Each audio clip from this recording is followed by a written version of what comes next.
please submit a comment card immediately. Comments are limited to 3 minutes per individual, and as a matter of fairness, we just ask that speakers with complaints against individuals not mention those persons by name. Complaints concerning specific employees should be directed to the school principal or central administrator before coming to the board, and you know that your cooperation is appreciated. First, I'd like to have Mr. Kevin Mead to the podium or the lectern, and if you wouldn't mind your address for the record. And following Mr. Mead is Ms. Susan Miller. Berkeley, Michigan. I'm here tonight to first, well, I'll read. It's easier for me. I would first like to say that many of my colleagues have chosen not to attend tonight or are here and choosing not to speak Excuse me.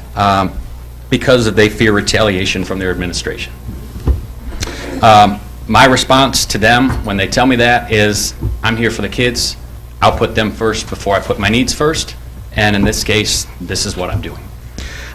This is my 4th year as an educator in Southfield, 12th year of teaching physical education overall. I spent 6 years teaching physical education in Nashville, Tennessee, before arriving here in Southfield.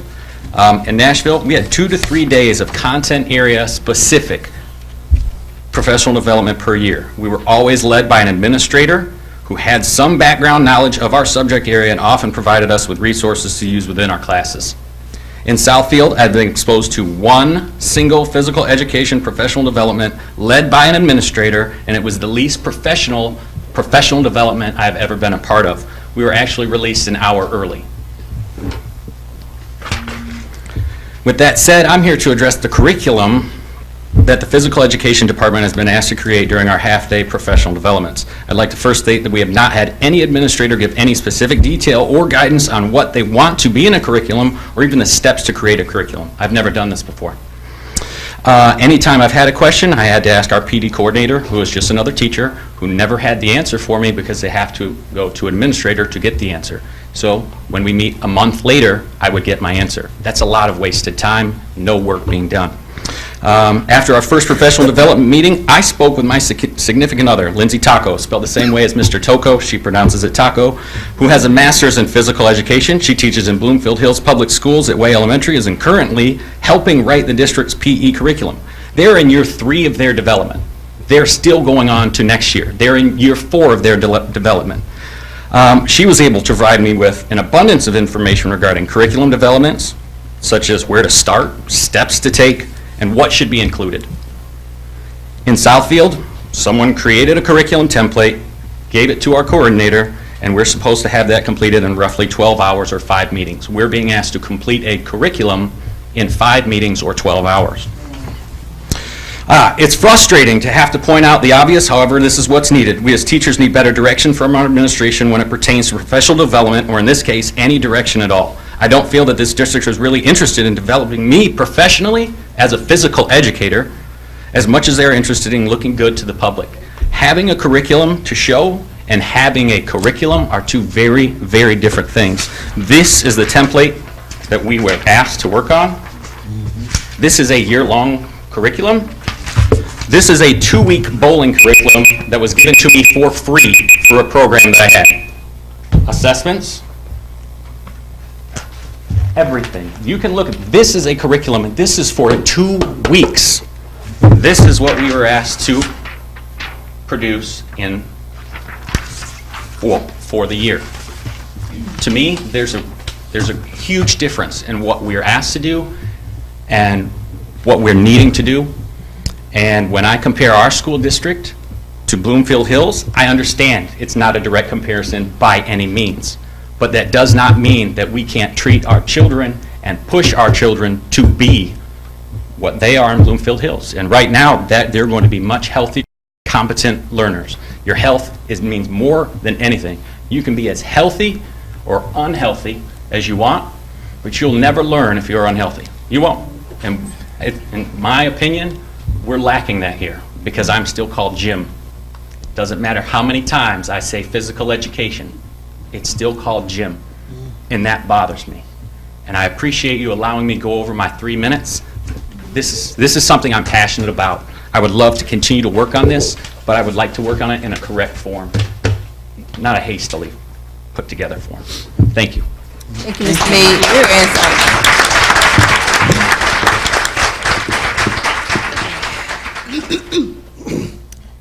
Ms. Miller?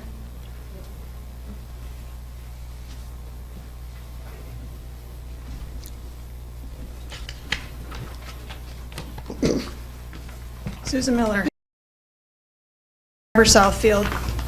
I'm another teacher over at Vandenberg Elementary. I'm a science teacher. Several weeks ago, our superintendent came to Vandenberg for a question and answer meeting. One question that was posed to him was in regards to the reinstatement of our steps we've been without for 6 years. He stated that it was looking like our steps would be reduced to quarter steps. And if we really wanted to jump up a couple steps at a time, we would have to put together a package to show that what we do in our classroom, much like what we did a few years ago with Take One and the national boards. This package would then be evaluated by some unknown person or persons, and if they felt that it was worthy, that we would then get our extra points or extra steps. I thought that's what our evaluations accomplished. At one time, our evaluations were supposed to be used to determine who got raises, who got potentially laid off. When I asked about the evaluations, our very own superintendent stated, and I quote, "The evaluations are worthless." And he went on to say, and I quote, "The administrators aren't qualified to evaluate you." These are some of the same people he handpicked for administrative positions. If they're worthless, then why do we still continue to waste our time doing them? It's a waste of our time as well as of our administrators' time. Today, I still make a little over $200 less per paycheck than I did as a substitute teacher in a long-term position without certification. And that was almost 20 years ago. 20 years ago. I've since gotten a master's degree plus some extra, but yet I'm still making less. We were told new hires were to start at the bottom of the pay scale when they entered this district, but I know of several teachers new to the district that were hired in at a higher rate than I'm currently receiving. We've since raised the entry-level pay. Does that mean the teachers hired in a year or two ago are making less than teachers hired in today? Our superintendent continually talks about lowering the temperature in our district. I haven't seen that yet. He continually speaks about how much he appreciates us, yet continues to deny us the steps or any kind of raise. You claim there isn't any money available to give us the raises we deserve. I don't believe that for a minute. You're asking us to create curriculum. However, we've been given very little guidance or proper instruction other than a template. We too got a template. For the first 3 meetings, our science groups just copied and pasted Oakland Schools material onto the template. It's already there. It was a total waste of time. Instead, give us the PD half-days to use in our rooms or with other colleagues to prepare lessons for our students and get caught up with grading and phone calls and emails. We have nothing more, or we have more than enough to do as it is. And we certainly don't get paid nearly enough to do it. Ms. Taylor, she knows the spiel, so I'm going to omit having to say it because it's wordy. But if you wouldn't mind, for the audience, or for our sake, your name and address for the record. And following her, do we have any other cards? Just the two? Following her will be Mr. Brock. Patrice Taylor, Southfield, Michigan, 48033. The mission of Southfield Schools, in partnership with families and community, is to be the best center of learning in America, dedicated to continuous improvements so that its diverse student population will be caring, responsible, life learners contributing effectively in a complex, interdependent world. Are we adhering to this district's mission statement? Well, let's see. Our Magnet High School, Southfield High, A&T, SAT scores are 860.1 out of 1,600. We have not had an aligned district curriculum in approximately 3 years plus. Only 13% of our students are college ready at Southfield A&T. Only 15% are prepared to take standardized tests. Also, we hired a principal who has only been a practicing principal outside of this district for 2 years, over approximately 100 students. The 10-mile brawl in September, the gun lockdown in October, the videotape fights in the bathroom, maybe you might want to ask your children about these, and now approximately 8 to 10 fights in 5 days. To make matters even worse, parents have to resort to social media to receive a sliver of a response regarding these egregious issues within this district. To complicate or strain relationships further, we have an interim superintendent whose behavior is inexcusable when under pressure. The goal of a leader of the district is to resolve conflict, even if that means they are not in agreement with the individual who they may think presented it. It is disingenuous for an interim superintendent to only inform the community about the extreme issues when forced to. It's duplicitous to hire a principal who seemingly lacks the principal experience, relationship building skills, and or proven track record to manage a student population of over 1,700 students in a school that was already troubled. No interim superintendent should ever be allowed to speak to a parent in a demeaning, condescending, and or intimidating manner, especially when this same interim superintendent actively assisted in the removal of another SAT principal. I'm being respectful because you may not want me to continue because I'm past my 3 minutes. So I'm being respectful. So I'm awaiting for you to tell me to either sit down or to complete my statements. Continue. Would we be able to just have you surmise it so that we are following our rules? No, I need to complete it. Probably 25 more seconds. Oh, 25 seconds I can I definitely think do. it's about that many. Okay? When you speak from an angry place, no wordplay or overnight developed plan will change the affect in which it was presented. For an interim superintendent to place blame on a parent by stating that because of me, colleges such as U of M, MSU, etc., will not give our students a chance. I propose to you the SAT scores being 860.1, our students only having 15%, only being 15% ready for standardized testing, regular fights amongst students throughout the school, the lack of needed resources for students, that may contribute to the combined reasons why this district, as you so nicely put it to me, interim superintendent, may be overlooked, negatively spoken of, or collegially shunned. Or maybe, just maybe, what if it's the individual who's been temporarily charged to run this district that they are looking at while comparing the facts to the mission statement? Thank you very much. Thank you. I would like to ask Mr. Jeremy Brock to come on up. And board members, this is his very first board meeting. He's a member of our school community. Mr. Jeremy Brock, if you wouldn't mind, name and address for the Name and record. address. My name is Jeremy Brock. I currently live at Grosse Pointe, Michigan, 48230, although I hope to live in Southfield within the year. That last speaker is one of the reasons why I'm here. I don't know her personally, but I'm here for context. I've only been at Southfield High School for 13 months. I could also say that I live in the O House because I like to work late hours and get here as early as possible.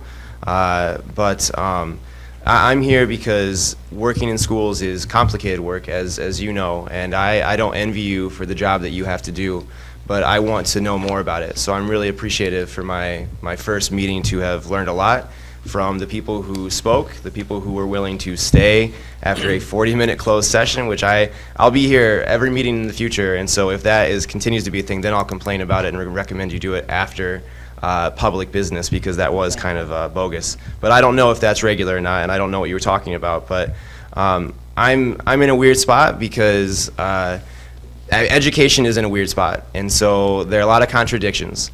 I am very excited to be at Southfield High School. I'm very excited about next year.